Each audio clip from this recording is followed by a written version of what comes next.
Daisy and I were having a conversation a couple of weeks ago. And we were just talking about the feeling right now in our various circles that we find ourselves. And we talked about how so many people feel fragile. Fragile. Like at any moment, any second, any minute, we could just snap, break. Can anybody relate to that? I know I can. It's just that time, the pandemic, then monkeypox, the economic uncertainty, the great resignation, right-sizing, downsizing, the loss of loved ones. And then that thing that we call the identity crisis that we go through in various stages of life. It's enough to make you want to holler. Many years ago, I was in a counseling program. And we talked about the whole idea of releasing. And this was before I really got into the spiritual foundation of Renaissance unity and unity principles. So normally I tell you, repeat after me. But today I want to just do a release exercise where it calls you to be vulnerable, to put your ego aside and just let everything that's inside just come out. I simply want us to just let out a big holler, because sometimes life makes you want to holler, doesn't it? But we never do it. I do. Sometimes I just wake up early in the morning. The gym's not open on a Saturday or Sunday till 7 o'clock, and I still wake up 4, and there's so many things pressing. So many things I'm uncertain about. And I just find myself a parking lot, and I get out my car, and I just scream. And I hope to God no one calls the police on me. But I trust that you love me enough, like I love you, that you'll bail me out of jail. So can we just on 3, just holler. Put your ego aside and just holler. Whatever's inside of you, let it out. 1, 2, 3. Ah!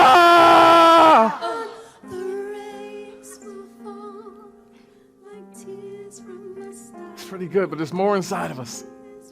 Come on, let's do it again. On 3. 1, 2, 3. Ah! Renaissance Unity. All is well. And all is in divine order. You may be seated.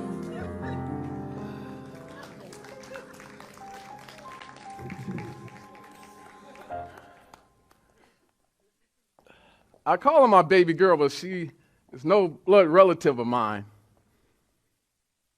But Cindy is sometimes so transparent with me, because I'm always seeing the light in her, seeing the talent in her. And I'm always trying to push her forward and be supportive, because I know we all need that push forward. And so she's so cute when I say, Cindy, you gotta keep going.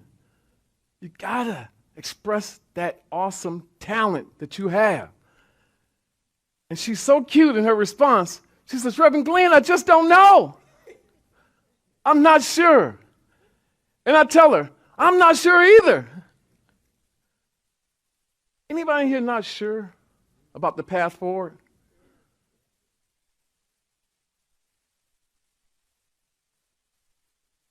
And so you can relate to Cindy and me. The uncertainty of the next second, the next minute, the next hour, the next day, the next week, the next month, the next year. Just uncertain. I don't know the right thing to do always. I don't always know the right thing to say. I just don't know what to do always. Can you relate to me? Here I am, labeled as a minister, fully disclosing to you that I don't always know what to say, what to do, or who I'm emerging as. But I think I'm in good company this morning, Brett. I think there's a few people in the same boat with me. And I look for positive reinforcement sometimes in all the wrong places. I search the internet. Bad news. I read the newspaper. Bad news. I listen to music. And if it's Tony Braxton, it's another sad love song. It just seems like people are feeding me breaking news. It's bad news, and it's breaking my spirit.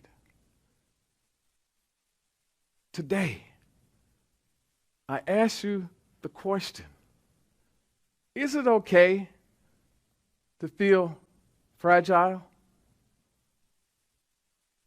Is it okay to come to terms with fragility as part of you, part of your DNA?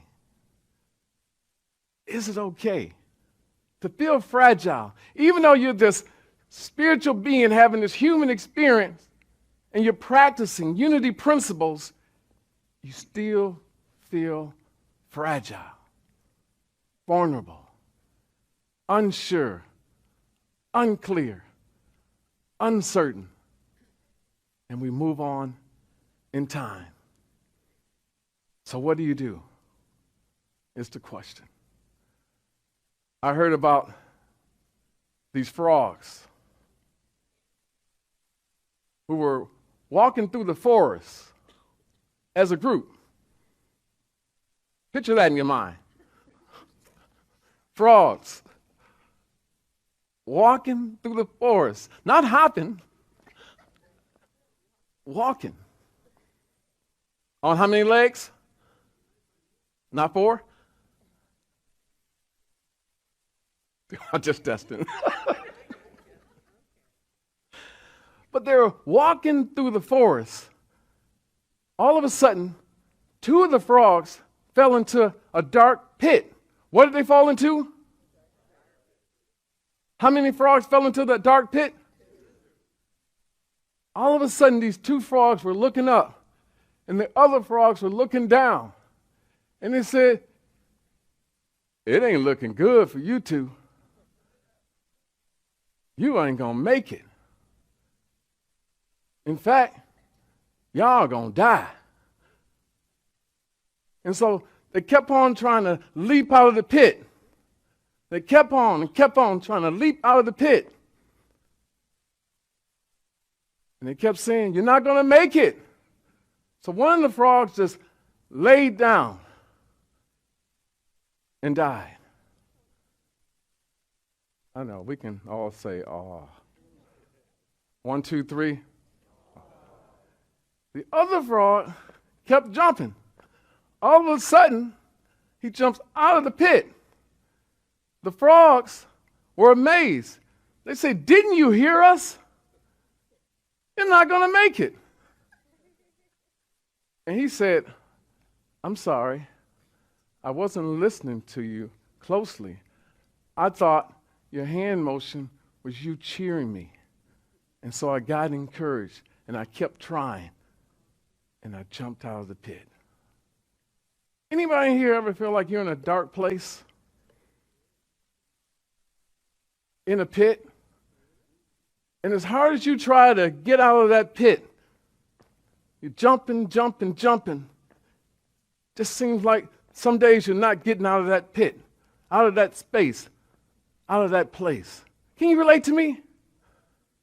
There are so many times I feel like that frog. And my mind teeter-totters between the two frogs. Do I want to give up? Or do I want to keep trying? We're ordained to keep trying. Keep trying. Keep jumping. But it's a matter of who are we listening to? What are we listening to? That's the question, isn't it? I have this thing that our fragility is determined by the frequency that we frequently tune into, which determines our ability to faith our fears away. Want to hear that again? I believe our fragility is determined by the frequency that we frequently tune into, which determines our ability to faith away our fears.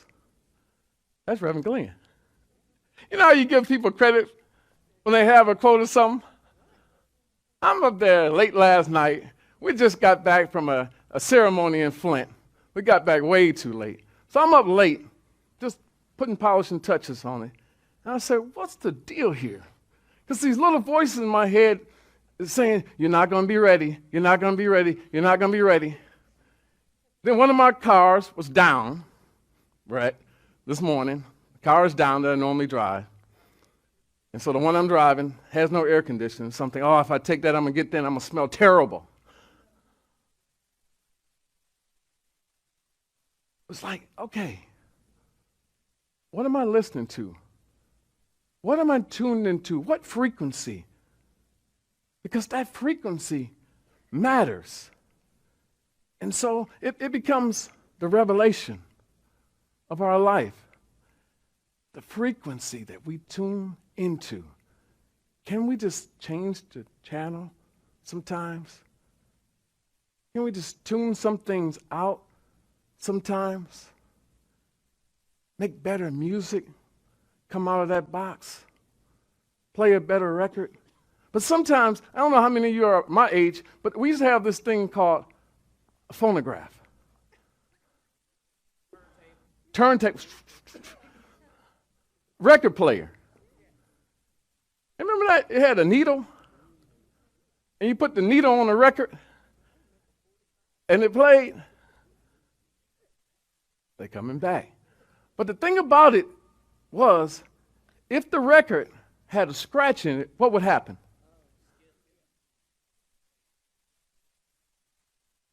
The same thing would keep on repeating. It would keep on repeating. And so what do you do when you reach that sticking point in life? What do you do when the frequency is not changing? What do you do when that record is skipping? It's the question. But what if you are willing to move forward, but you won't move the needle? Think about that. Are you ready to leap? Les Brown used to say, leap and the net will appear. But sometimes you're in a pit, and you don't need a net. You need to get out of that pit. And that's life. See, we're not trying to leap and go down.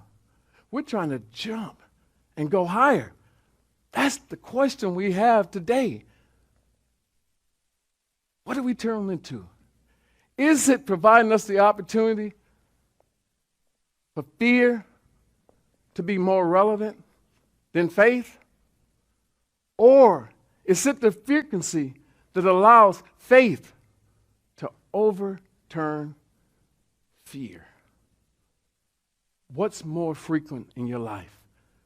The feeling of fear or the feeling of faith? Survey time.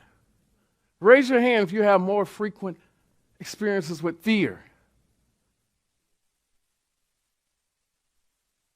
Faith. Someone whispered, fear is instinctive. But then we turn to the Bible and say, God has not given us the spirit of fear. So where do we get it from?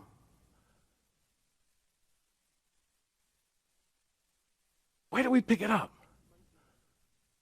Just in the monkey mind, we learned it.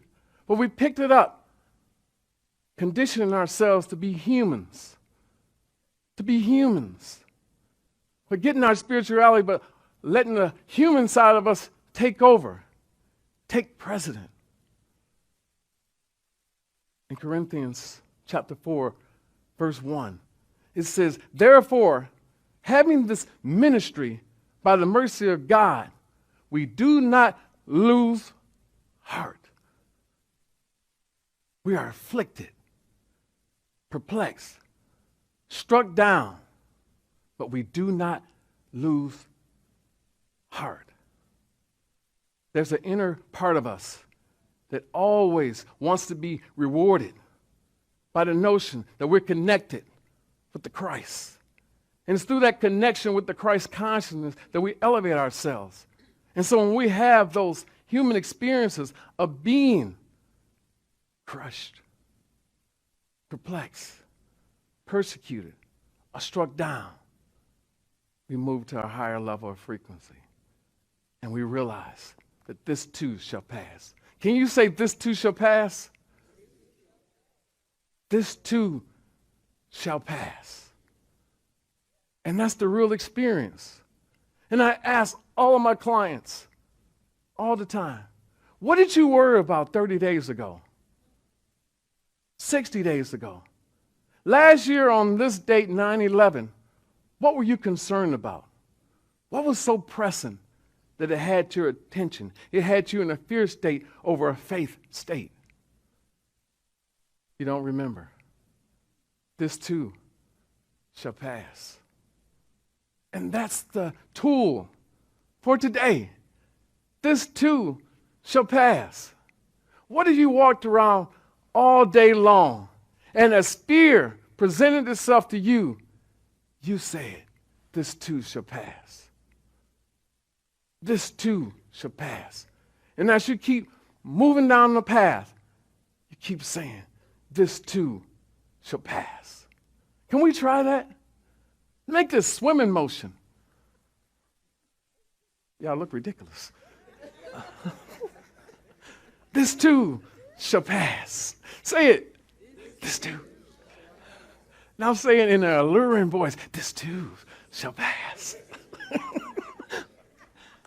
And it does pass. It's a light momentary affliction. But this too shall pass. 9/11 was the worst experience of my life because for the first time in my life, my country was made to feel fragile and vulnerable. Remember that? For those of us who were around 9/11, all of us felt vulnerable, fragile, like we had never experienced anything like that before. And I likened it to when my father died. I had never experienced death before. And all of a sudden, get the call. Your father's gone. And I told you I was on my way to the hospital to pick him up.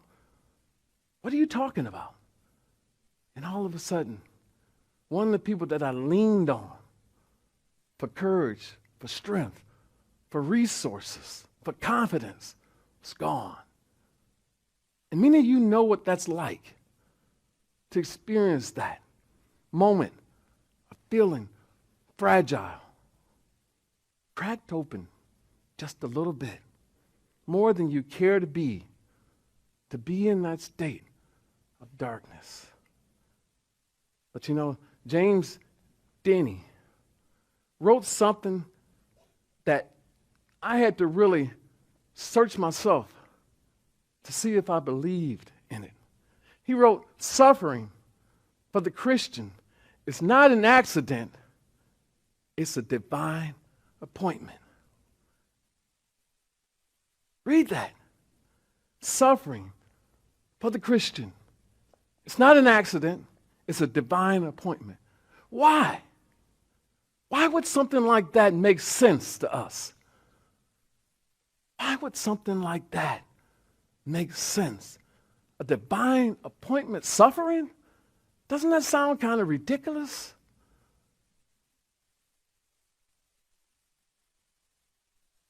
But it's that moment of being fragile, where you can't just take 2 aspirins, take a nap, and everything is okay. When you're in that moment of feeling fragile, feeling insufficient, unprepared, underprepared, under-resourced, that's when you say, the insufficiency, the fragility that I feel is a plus rather than a minus. Well, how so, Reverend Glenn?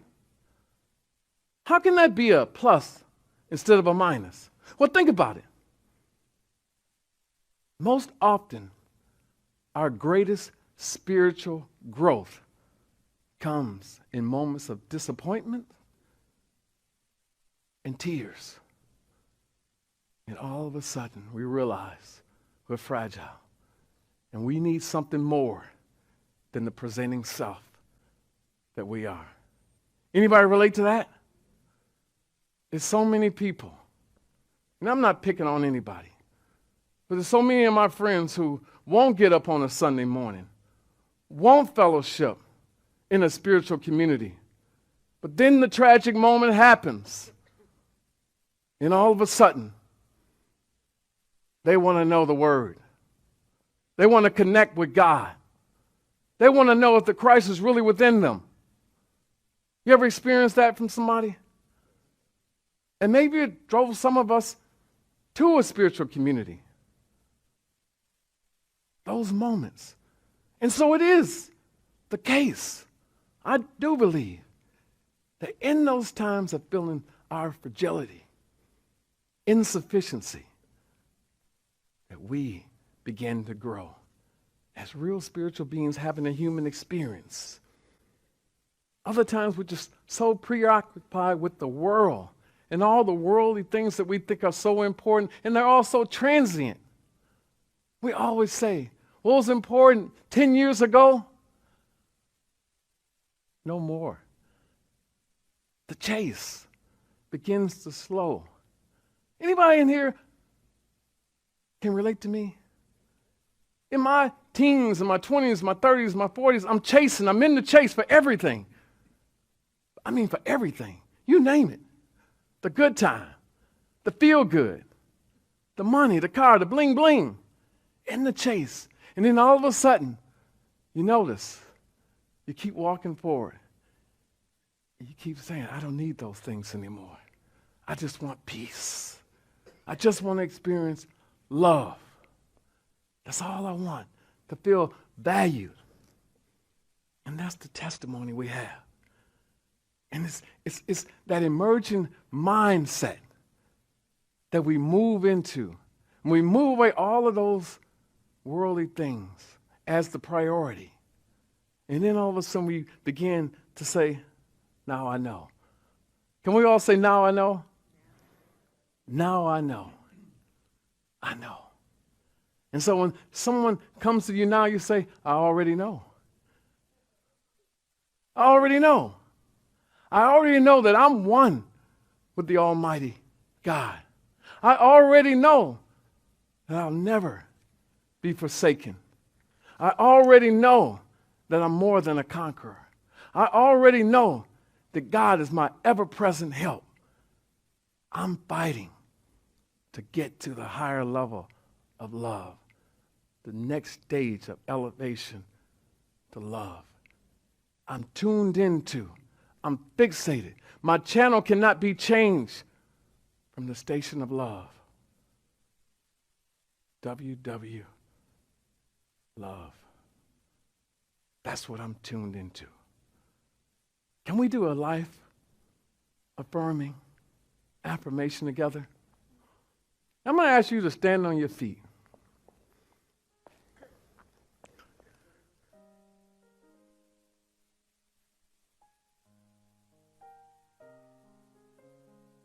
I want you to just read that silently right now.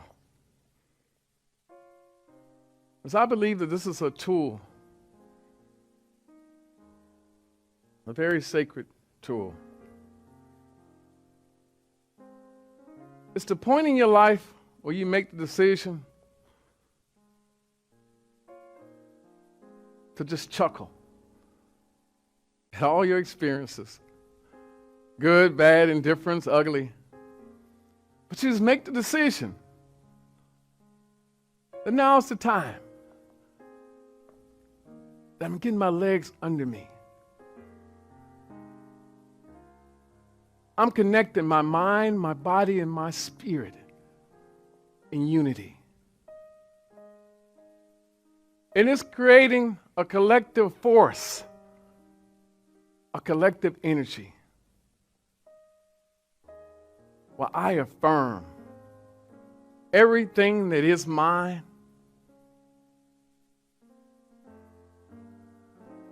everything that I am, that I hope to be. My identity is that of oneness with the Almighty God. And the Christ lives in me, through me, as me, and all around me.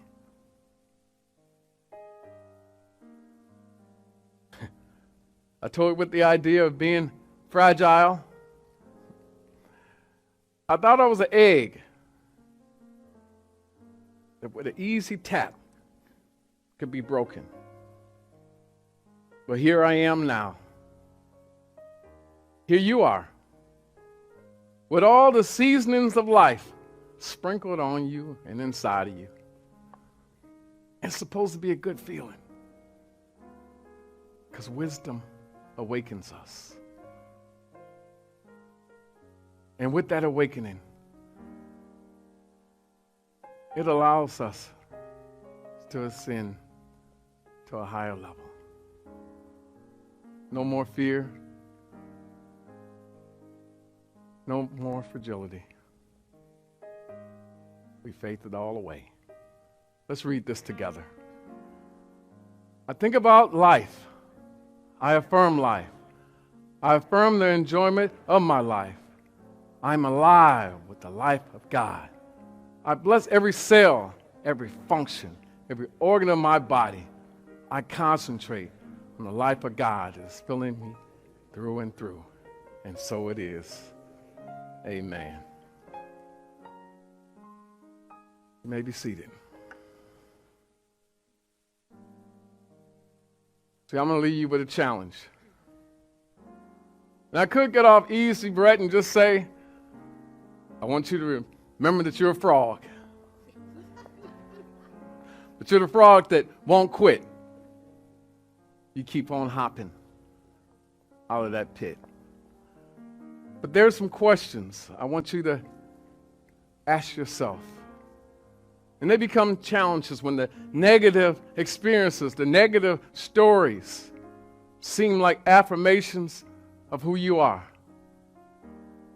And you ask yourself, is what you hear, see, feel the truth? Is it really?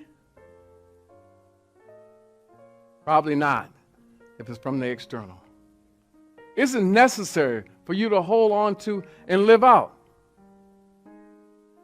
Probably not, if it's not the truth. Does it increase your faith and ability to leap upward? And remember, the leap is all about leaping to a higher level of consciousness and to a higher level of love. Renaissance Unity, I love you, and there's nothing you can do about it. but love me back. Let's keep jumping and get out of the pit, out of the darkness that we find ourselves. Thank you for having me this morning.